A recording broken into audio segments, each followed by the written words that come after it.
I'm a cerebral palsy spastic quadriplegia, and I feel more relaxed now. I suffer from anxiety disorder, and I'm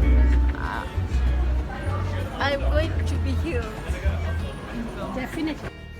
Hi everyone, I'm Beck. I'm from Australia, but we're here at Murfest this weekend. I've been going to Dr. Sujata's sound healing classes. Yesterday we learned about chakras, which is very interesting, and learning about energy flows through the body, which we don't often take time to think about, so it's good to kind of relax and let that all in. And then today we did a sound and voice session where we kind of had to let loose of our reservations and learn to connect with one another and use our voices, which I don't like doing, but we managed to do so in the class, and have got the singing bowls as well, which is beautiful to be able to use. So I do recommend you going and enjoying her session.